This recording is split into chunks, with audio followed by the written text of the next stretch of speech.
Hello.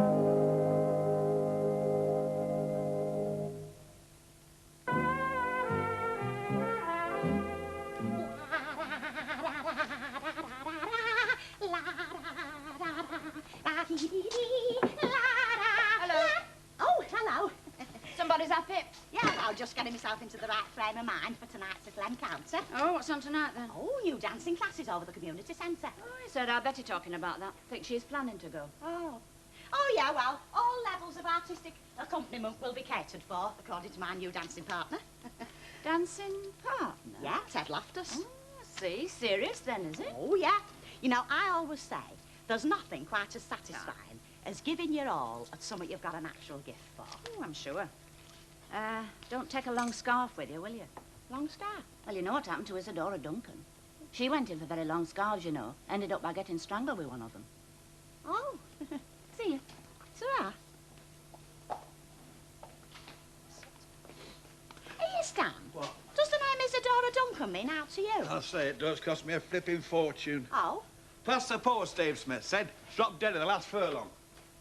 Oh.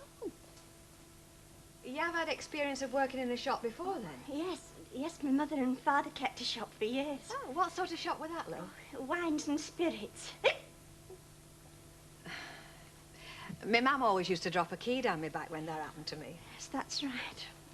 Perhaps if you try holding your breath for a minute. It might be an idea. Can I help you? I just came in for my magazine, actually. Oh, yes. Which magazine's that, love? It's a regular monthly order I have. Yeah. The Pig Producers Monthly. Oh, yeah. Do you know, I'm not sure if I haven't sold them. I'll just have a look, love.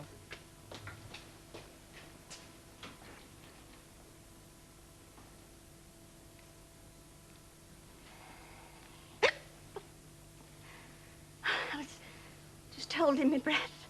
Pardon? To get rid of it, my hiccups. Oh, I see.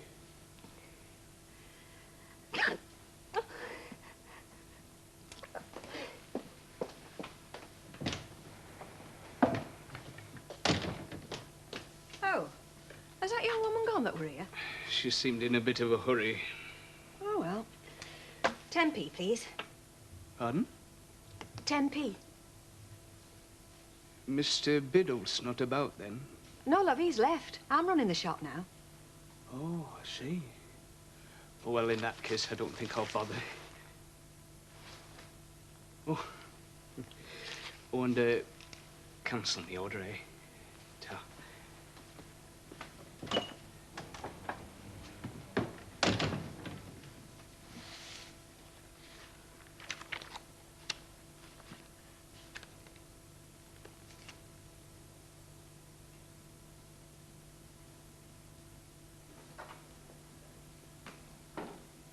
Oh, Albert, has a Miss Chaplin turned up yet? New dancing mistress? She's turned up. Don't tell me you've had a row with her already. Look, you tell that woman if she thinks she can come in here and throw her weight about, she's got another thing coming. But what do you want to go and upset her for? Hey, we're upsetting me, coming in here telling me what she wants. She doesn't need to tell me. I know what she wants. Oh, no. I spent nearly a fortnight trying to persuade her to come here. Hey, and there's another thing. These chairs. Well, what about them? Well, I reckon you'll put them back where you found them when you're finished. That, frankly, I would have thought was a job for the caretaker myself. Oh, well, in that case, you can think again. Because the caretaker spent an hour this morning putting them things in their place. And he's not going through it all again. Not for you lot.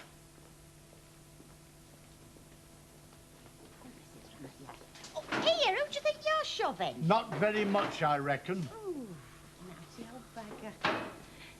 Evening, Mr. Bishop. Hilda, Ted. This is the right place to come for the dancing class, is it? Yes, yes, that's right, yes. So it's just the two of you, is it? Well, Betsy Turpin said she might come along if you can manage to get away. Oh, good, that'll be nice. Mr. Bishop. Miss Chaplin. This is Mrs. Ogden. Oh, we're charmed, I'm sure.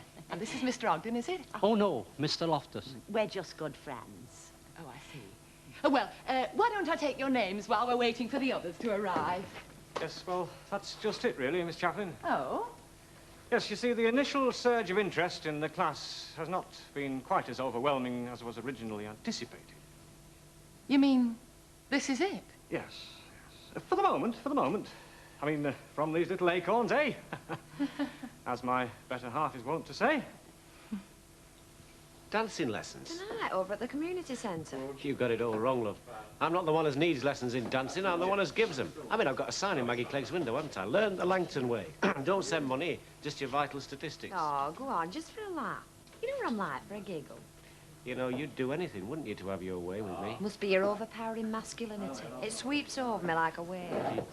Keep talking. Are we on, then, or not? I tell you what, you buy me another pint and I'll try and warm to your improper suggestion. Something all right, then? As they ever are, I suppose. Something bothering you? Should there be? Come on, now. I know there's something. A Celt, me, you remember? Sensitive to atmospheres. One of the perks of being senior barmaid, that is it. What? Having a night off at the drop of a hat whenever you want it. Oh, not a night off, surely. What would you call it, then? All part of a deal we made. Oh? I let her have half an hour off this end of the evening when there's not much doing. She stays on half an hour later, lets you get away early. Oh, I see. And what's all this bit about senior barmaid, anyway? Well, she is, isn't she? Not in my books. Look, love, there's only one sheriff behind this bar, and right now you're talking to him. And No favourites with me. Does Betty know about it? How should I know? The subject's never come up, has it? And if it does? I shall just have to make it clear to her, won't I? Look, the only thing that concerns me is what sort of a job you do, not how long you've been doing it. About this business of who cooks your dinner for you. Oh, yes. Steak and chips all right for you tomorrow? I am very partial to steak and chips.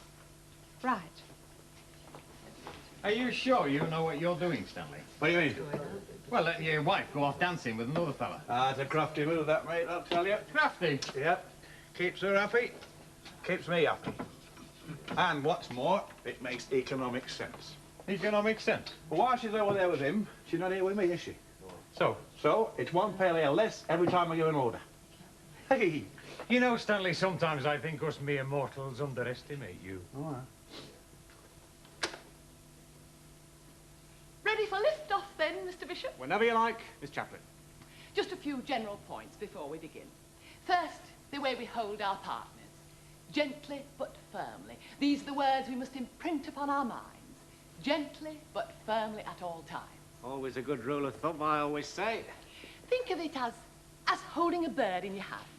If you hold it too tightly, you'll kill it. If you hold it too gently, the bird will fly away.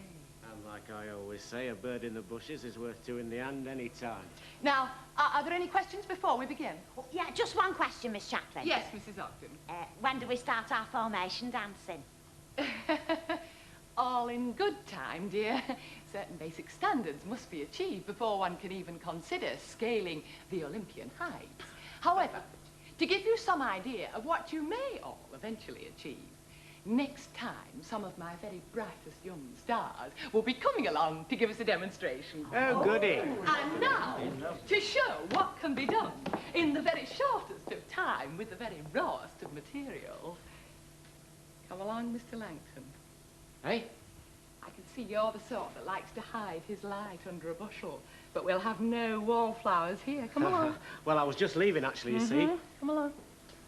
One there, and there. Now, what are your magic words? Pardon? Gently but firmly, what are they? Gently but firmly. Thank you, Mr. Bishop. And it's 1, 2, 3, 1, 2, 3, 1, 2, 3, 1, 2, 3, 1, 2, 3, 1, 2, 3. I mean, it could have happened to anybody. Eh? I mean, when all's said and done, it's only a nervous thing, like being red-faced. Now, look, with me, for instance, I'm always going red-faced, and there's nought I can do about it. But it doesn't mean to say I'm not just the fellow you might be looking for, does it? No, And of you course can't not. judge her on that basis anyway, because it weren't her fault. It was my idea. I mean, she were against it, and then she had him on an empty stomach. I mean, she daren't eat out in case it made her sick. Well, that would have been even worse, wouldn't it? Sherry, love, what are you going on about? Mavis. Mavis Riley. Your girlfriend's the one with the hiccup. Well, she's not my girlfriend as such, like, but I am trying to help her, yes. Well, what the heck happened to her? Well, how do you mean? Well, I were on the point of telling her the job were hers when we got interrupted. I went in the back. When I came out again, she'd vanished. Well, yes, you would, you see. I mean, she thought with having the hiccups that she'd blown it. Credit me with some nous, Jerry. You don't think I'd let a thing like that influence my decision, do you? You mean she's got the job, then? If she wants it, yeah. Oh. Well, I seem to have made a right mug of myself, don't I? No comment. Look, you just tell her to see me here tomorrow, preferably before a lunchtime boozer. Aye, right. Well, yes, thanks very much. Ellen. My pleasure. What do you want, then? Oh, just solving a mystery for me called The Vanishing Lady, or Why Mavis Had Hiccups. All right. In fact, it's been a bit of a mysterious day all round in here today. How do you mean? We haven't had an outbreak of swine fever or something in Weatherfield, have we? Why? Oh, just that... Well, we've had about half a dozen different fellas in here today, all cancelling their regular order for the Pig Producers Monthly. The what? Well, we've got about half a dozen left on his hands. Who the hell reads the Pig Producers Monthly? Presumably the pig producers of Weatherfield. Ah, but that's just it, isn't it, darling? What? There isn't a piggery within 5 miles of this place. And there hasn't been for years. Has there? Curiouser and curiouser. Well, now Mavis has made her debut in Coronation Street. It's Curly Watt's turn to turn up next. That's in a couple of minutes here on Granada Plus.